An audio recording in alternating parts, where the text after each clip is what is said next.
Assalamualaikum warahmatullahi wabarakatuh.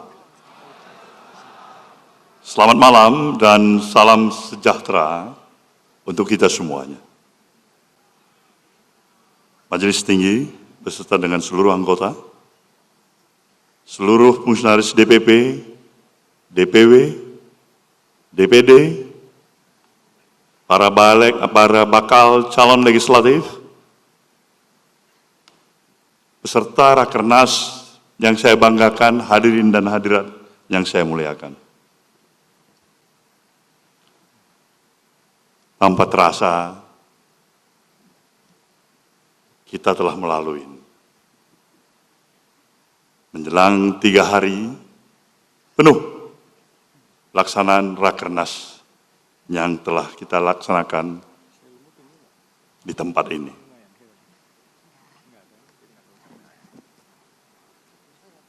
Dengan seluruh rasa kebanggaan hati dan sukacita, saya ingin nyatakan betapa saya bisa merasakan antusiasme, keinginan, spirit, semangat, sungguh membesarkan hati saya terhadap saudara peserta Rakernas semuanya. Ini adalah modal kita. Sebuah modal yang cukup berarti untuk kita berjalan, bergerak di dalam keinginan mencapai objektif tujuan yang akan kita capai. Tanpa terasa sudah perjalanan partai ini juga mendekati 11 tahun. Sebagai partai yang relatif berusia muda, sejujurnya saya ingin katakan pada saudara, apa yang telah kita kerjakan bersama sebagai sebuah tim, baik dari seluruh fungsionaris, dari mulai DPP, DPW, DPD, DPC, bahkan DPRT. Menurut apa yang saya pahamin, memang belum optimal. Belum seluruh daya, energi, dan kekuatan kita keluarkan. Ini memerlukan kembali satu upaya-upaya yang lebih keras, lebih kokoh, lebih mengeluarkan output kinerja yang lebih hebat. Tapi, bolehlah, kalau kita mencoba memberikan poin dari 1 sampai 10, berapa angka yang kita capai? Tidak terlalu hebat, ya, sekitar 7,5. Nah, itu poin kita. Kita memang sadar, kita tahu siapa kita sebenarnya sebagai institusi partai politik dalam kancah berkompetisi di tingkat nasional. Memang diperlukan seluruh potensi dan daya kemampuan yang ada pada kita terintegrasikan dalam semangat kekitaan. Dalam semangat kekitaan. Inilah yang akan merupakan sebuah modal utama. Maka betapa besar hatinya saya, ajakan yang terus-menerus saya upayakan untuk saya lakukan dan diikuti oleh saudara semuanya, yaitu ajakan untuk saling membesarkan hati. Inilah Nasdem.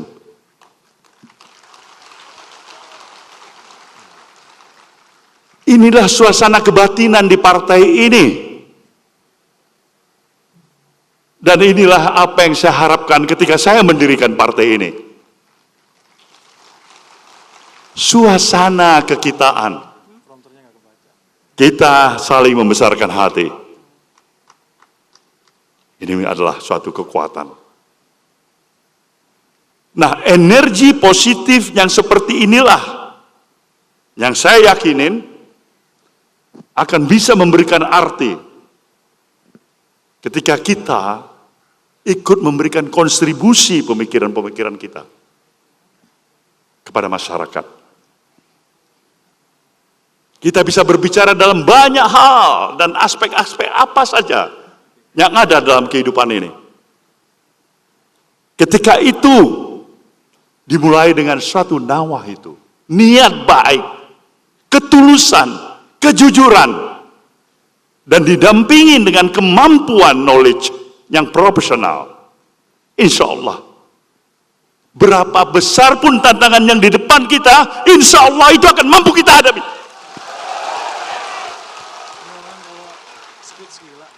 Kita akan mampu menghadapi itu.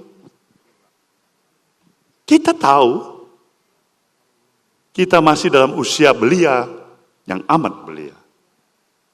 Tapi sekali lagi dengan apa yang saya katakan tadi,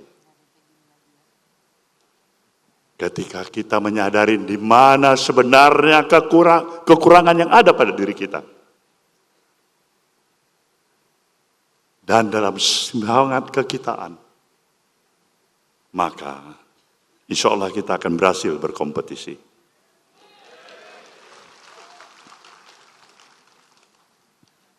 Suasana Rakernas ini adalah merupakan ekspresi kita semuanya. Ini adalah Rakernas yang paling terheboh dalam perjalanan partai-partai politik di negeri ini.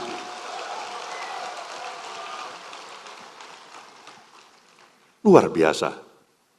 Jadi tidak salah kalau organizing committee, sekali lagi saya ajak saudara, berikan tepuk tangan.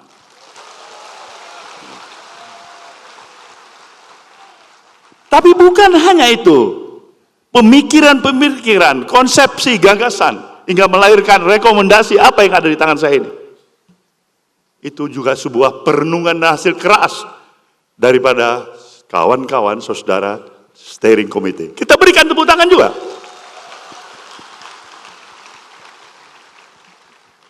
Inilah saudara semuanya, bangsa ini sedang bergelut dengan seluruh kondisi permasalahan yang sedang dihadapi.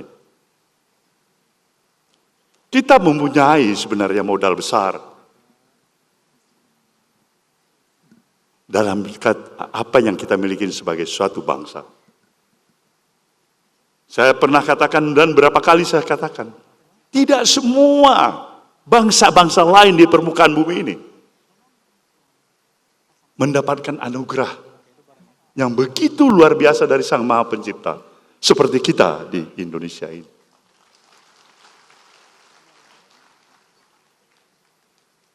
Saya perlu ulangi dan katakan, dimulai dari positioning strategisnya, secara geografis, Indonesia salah satu yang amat terbaik dalam positioning strategis. Sumber daya kekayaan alam kita luar biasa. Sumber daya manusia kita cukup, lebih dari cukup. Tetapi realita kehidupan kita, ketika kita memang ingin menggapai sebuah cita-cita yang lebih besar, tidak hanya sekedar duduk sama rendah, berdiri sama tinggi dengan bangsa-bangsa lainnya, tapi kita mau lebih daripada itu. Kita mau memberikan kontribusi yang lebih optimal bagi seluruh tatanan kehidupan bangsa-bangsa yang ada di permukaan bumi. Ketika kita mulai bertanya kepada diri kita, mampukah kita, bisakah kita untuk melahirkan itu? Saya pikir, kalau kita sungguh-sungguh memulai sesuatu tradisi baru, apabila esensi definisi daripada terminologi gerakan perubahan itu telah kita mampu laksanakan, kita akan mencapai itu.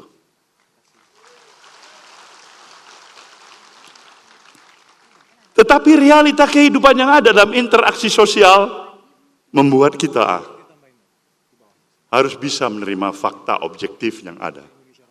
Kita masih jauh dari harapan itu.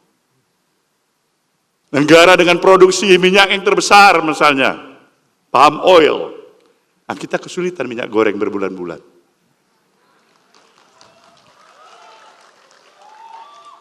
Ini sebuah hal yang bisa membuat hati kita bertanya, apa yang salah? Urusan tetek bengek seperti ini aja memerlukan waktu yang terlalu lama untuk penyelesaiannya.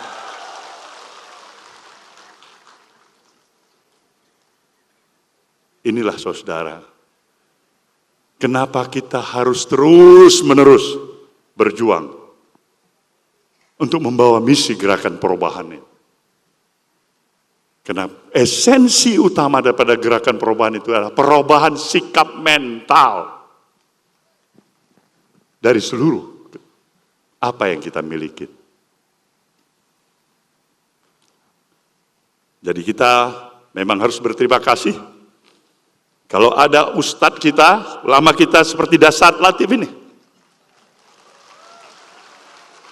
Indonesia memerlukan dasar yang banyak, bukan satu.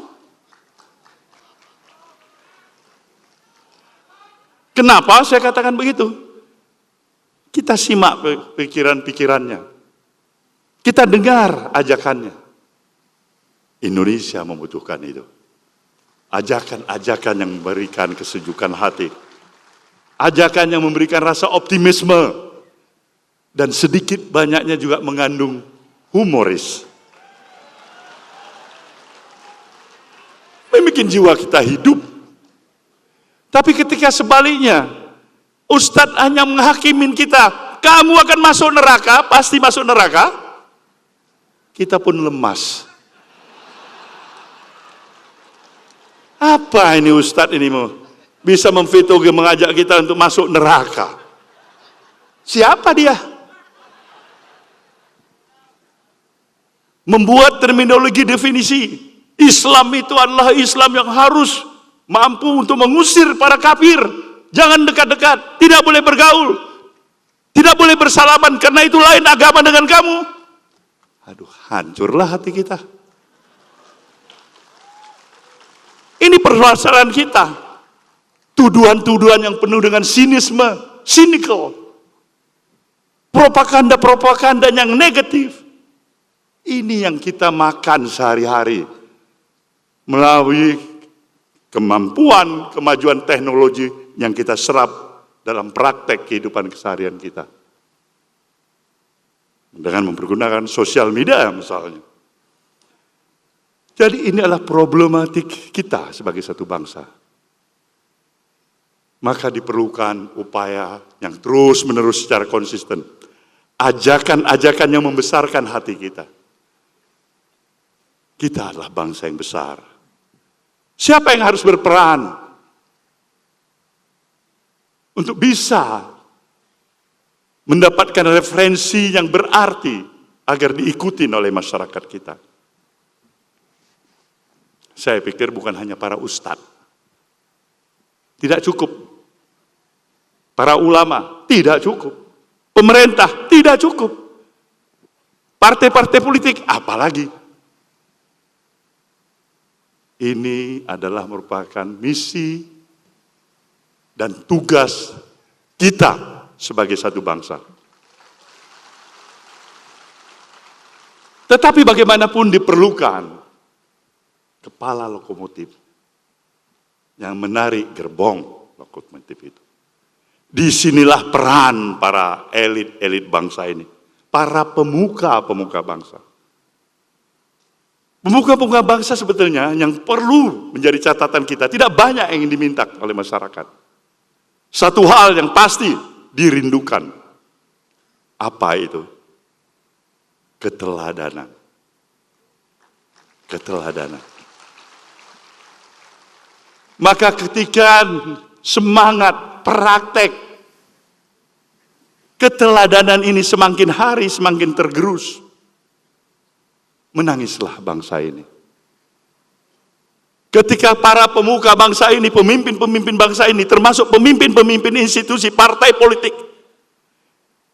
pikirannya, kerjanya hanya untuk dirinya, memperkuat dan memperbanyak pundi-pundi kantongnya, hanya mengatur anak istrinya semata-mata, familinya.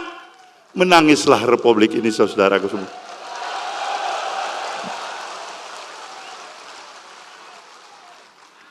Kita perlu tetap mengingatkan semua kita, tanpa harus mengatakan kau yang salah dan terlalu cepat menyalahkan diri orang lain, tapi amat pelit dan menyalahkan dirinya sendiri. Itulah keteladan yang kita harapkan. Kita mau berbicara sistem demokrasi dan atas nama demokrasi. Seluruh pembenaran untuk dan atas nama demokrasi. Saya pikir marilah kita merenung sejenak. Belum tentu itu. Belum tentu benar. Demokrasi pada hakikatnya tetap harus memberikan efek yang positif dan moral obligation, tanggung jawab moral yang mengikat. Kita tidak biarkan semuanya terserahlah. Dia akan berjalan karena ini adalah demokrasi.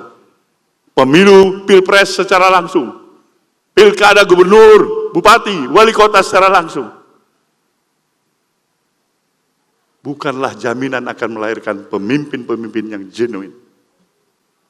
Itu perlu diingat oleh seluruh kader Nasdem. Maka selektivitas yang lebih objektif secara proporsional, itu harus kita mulai juga dari diri kita.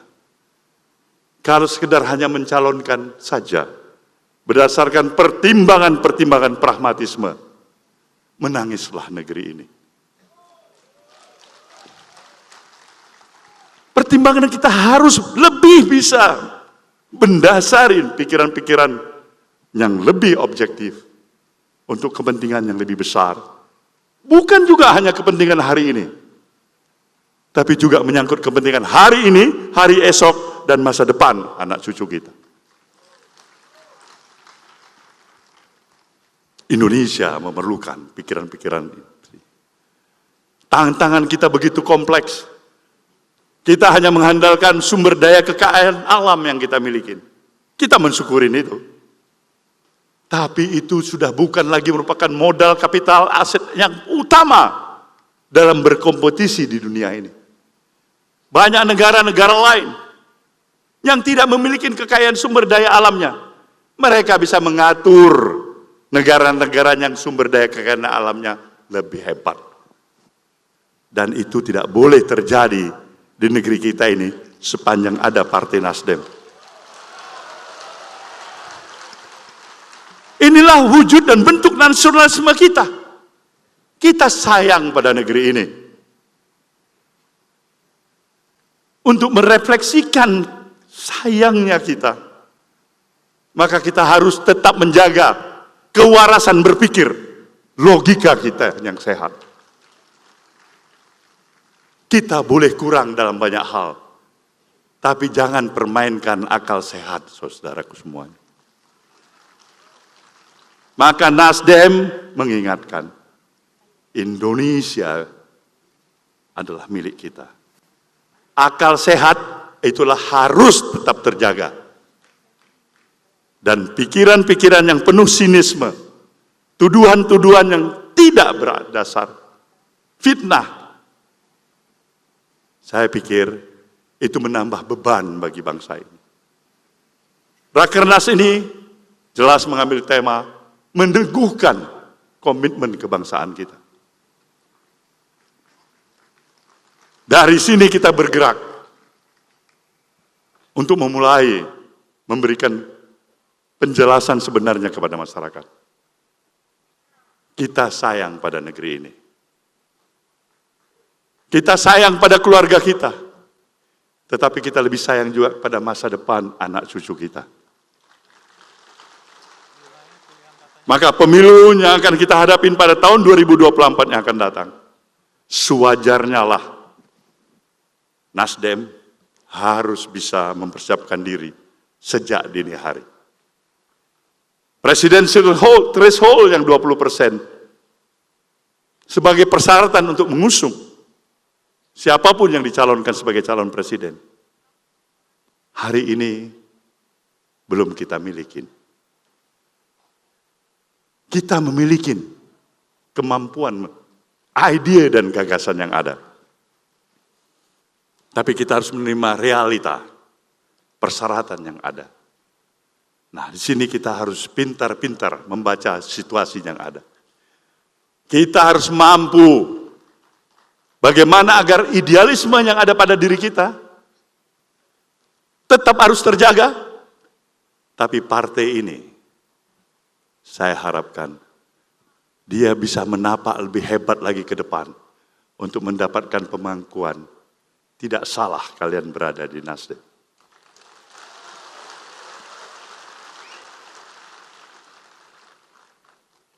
Maka kalau ada yang bertanya, kenapa malam hari ini Nasdem sudah mempersiapkan calon presiden yang akan diusungnya pada tahun 2024 yang akan datang? Jawabannya sederhana, karena kita tahu diri. Kita tahu diri. Kita tidak bisa bekerja dalam speed yang sama. Kita tidak bisa bekerja seperti itu. Kita tahu, kita masih punya banyak kelemahan. Kita tahu, kita masih kurang persyaratan. Tetapi, kita berikhtiar. Kita memohon pada Sang Maha Pencipta. Diniatkan dengan niat baik tadi. Ketulusan hati, kejujuran hati. Ini modal kita. Dan kalau ada mau bermain-main dengan Nasdem, itu bukan urusan Nasdem lagi, saudaraku semua.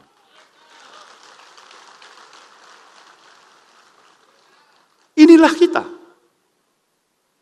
Maka siapapun yang kita putuskan nanti, dari rekomendasi yang telah saudara-saudara berikan kepada saya, tentu kewajiban saya sebagai ketua umum, sebagai chief in command, sebagai captain yang bertanggung jawab, saya harus berikhtiar sepenuh hati. Saya harus jujur pada diri saya sendiri dan akal sehat saya. Apa yang terbaik untuk bangsa ini, bukan apa yang terbaik untuk Nasdem semata-mata. Saya berjanji ke arah itu. Kalau itu lebih baik untuk bangsa ini, Nasdem di bawahnya, ya Allah, kami menerima itu dengan sukacita. Jadi saudara, dengan spirit, semangat, keikhlasan hati, kejujuran, kerja keras, etos yang kuat, ada dasar latib, insya Allah perjuangan kita akan berhasil.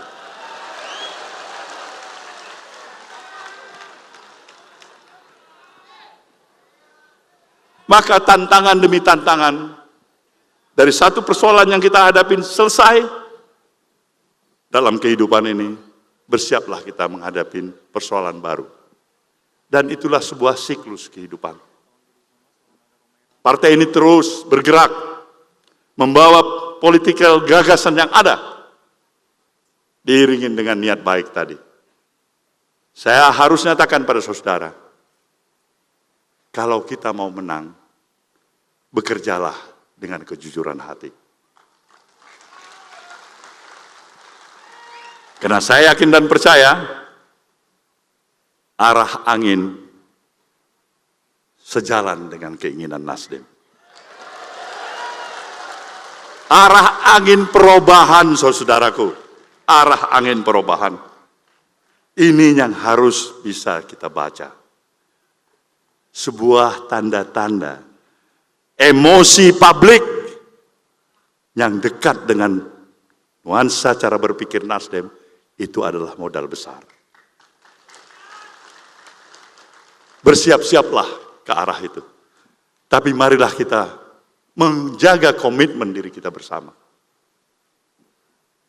Seandainya memang kita pun menjadi sesuatu yang lebih hebat dari apa yang kita miliki hari ini, tetaplah kita dengan apanya ada seperti kita hari ini. Kita harus bisa menjaga komunikasi pada seluruh komponen masyarakat secara lebih bijak, secara lebih luas. Buang itu praktek kesombongan, merasa hebat sendiri, merasa paling mantap sendiri. Ya, itu bukan Nasdem. Ada urusan apa?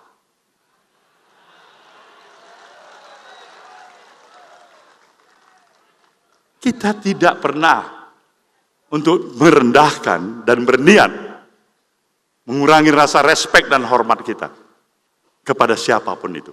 Baik pada pribadi perorangan maupun kelompok dan institusi. Tidak. Itu bukan Nasdem. Tapi kalau ada yang bersalah sangka kepada kita, kita harus arif dan bijaksana. Nasdem masih banyak stok senyumnya.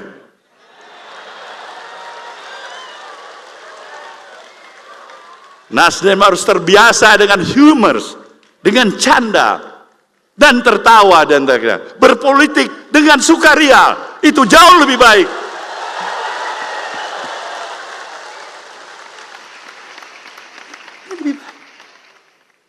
Ini jauh lebih berarti dan ini dinantikan oleh bangsa ini.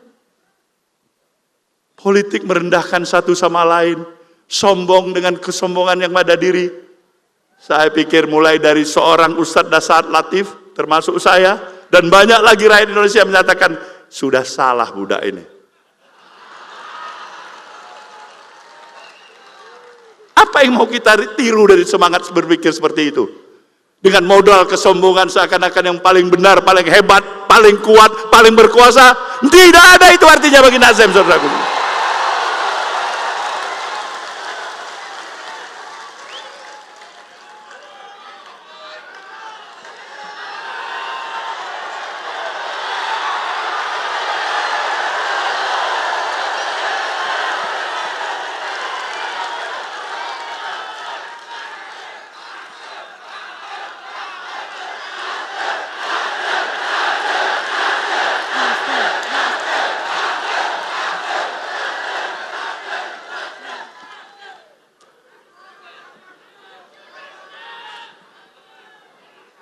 Untuk itulah, saudaraku, tetaplah kita berjuang dengan mengedepankan akal sehat. Kemampuan profesionalisme kita adalah merupakan andalan, tetapi apabila dia tetap didampingin oleh moralitas.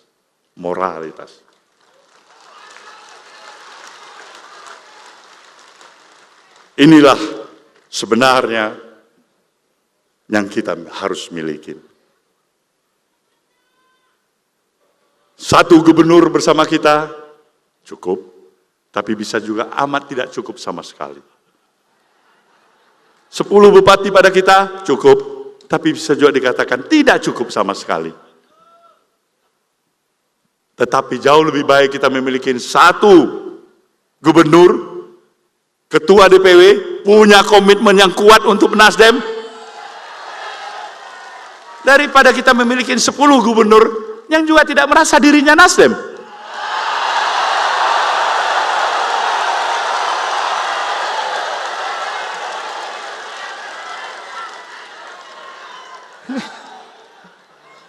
Jadi kita mulai, saudaraku semuanya. Inilah perjuangan kita. Maka dalam perjalanan partai ini ke depan, kita harus berupaya untuk meningkatkan perolehan elektoral kita. Karena itu yang akan membawa kita. Tidak ada lagi lembaga survei yang menyatakan itu partai hanya 3%, 2%. Saya tidak marah sebagai ketua umum, cuman saya itu merasa terima kasih juga dia. Ini membuat tantangan kepada saya sebagai ketua umum partai ini. Insya Allah, sebagai kapten, saudara-saudara, saya akan bawa kapal ini sebagai nahoda. ke arah tempat yang lebih baik. Pemilu yang lalu 2019 kita peroleh 59 kursi. Tapi saya mau bertanya pada saudara, bisakah kita meningkatkan jumlah perolehan kursi kita jauh lebih baik? Bisa kalau kita jujur pada teriakan bisa tadi. Kita berupaya ke arah sana, saudaraku semuanya, dengan seluruh tantangan, lapangan yang kita harus hadapi. Tapi Dewan Pimpinan Pusat Partai, saya berserta dengan kawan-kawan, berikhtiar. Ya, kalaupun kita tidak menjadi partai pemenang, tapi dekat-dekat situ. Harus benar-benar dekat. Dan saya mau menyatakan komitmen saya.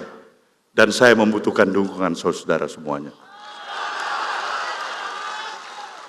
Kita akan buktikan, insya Allah,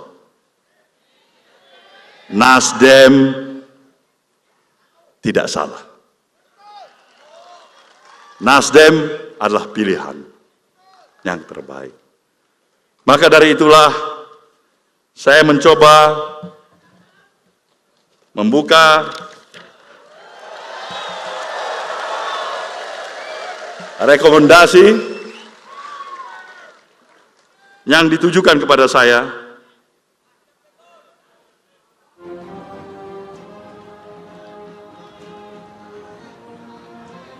dengan hal mana Rakernas ini memutuskan menetapkan rekomendasi nama-nama bakal calon Presiden Republik Indonesia yang akan diusung oleh Partai Nasdem pada pemilu 2024 yang akan datang dari 3 nama. 3 nama ini adalah pilihan saudara, pilihan Rakernas.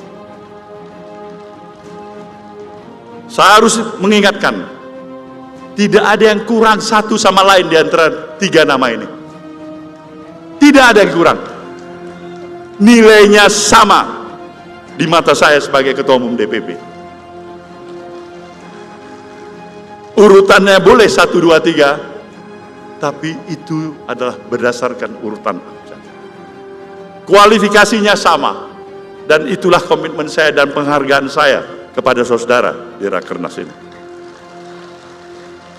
Maka saya akan bacakan penetapan rekomendasi nama-nama bakal calon Presiden Republik Indonesia pada pemilu 2024. Pertama, Anies Rashid Baswedan.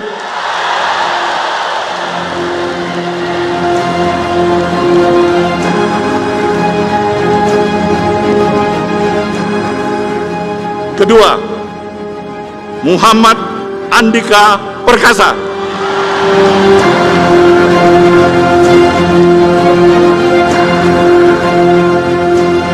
Ketiga, Ganjar Pranowo.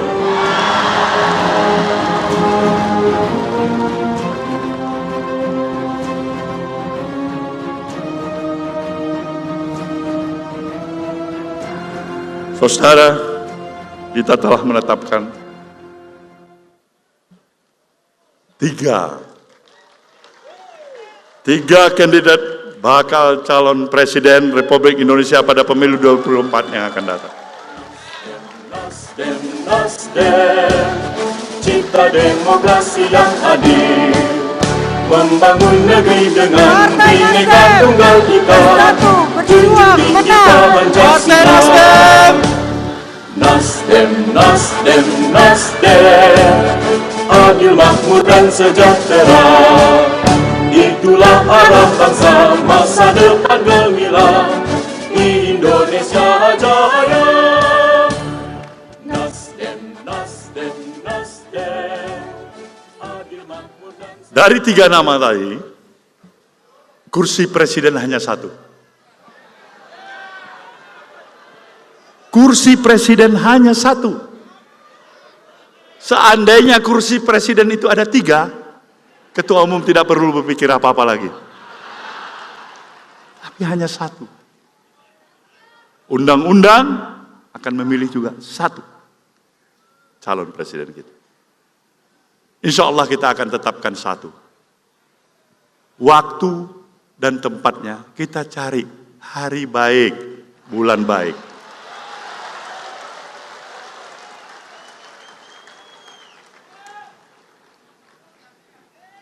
Bagi kita tidak ada satupun hal yang amat membuat kita harus terdesak. Karena apa? Sekali lagi saya nyatakan, apapun keputusan kita ingin mencalonkan yang terbaik untuk kepentingan bangsa ini. Seandainya apapun yang terbaik bagi bangsa ini, sang calon yang kita dukung, insya Allah terpilih, kemudian juga lupa pada Nasdem, itu sudah nasib kita.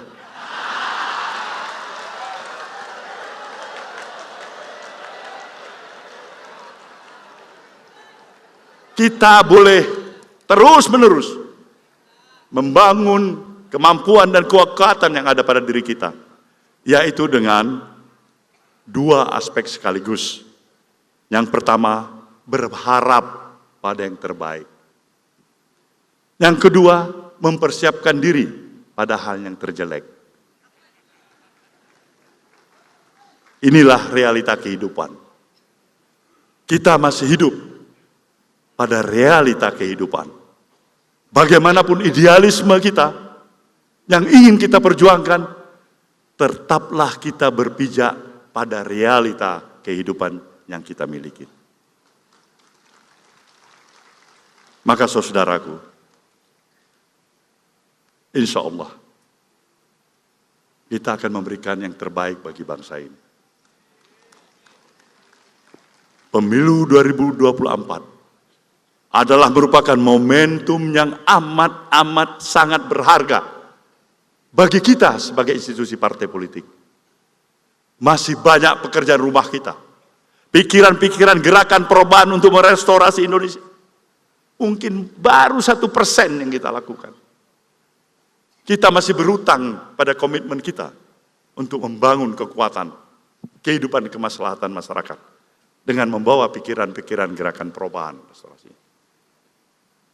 Saudara-saudara, marilah kita bersama berharap dan berdoa agar kita diberikan kekuatan dari Sang Maha Pencipta. Lahir dan batin kita diberikan kekuatan hingga kita tetap berjalan di jalan yang Shirathul Mustaqim. Saya percaya kita mempunyai semangat yang sama. Saya percaya kitalah sebenarnya benteng daripada pluralisme Indonesia. Kita tidak hanya sekedar berbicara sebagai partai nasional, partai nasionalis, tapi tidak melaksanakan pikiran-pikiran yang nasionalis sendiri. Kita mau robah itu. Ucapan dan perbuatan kita harus mampu kita sesuaikan. Kalau tidak, robah saja, jangan jadikan ini partai nasionalis. Kalau kita tidak mempunyai jiwa yang nasionalistik.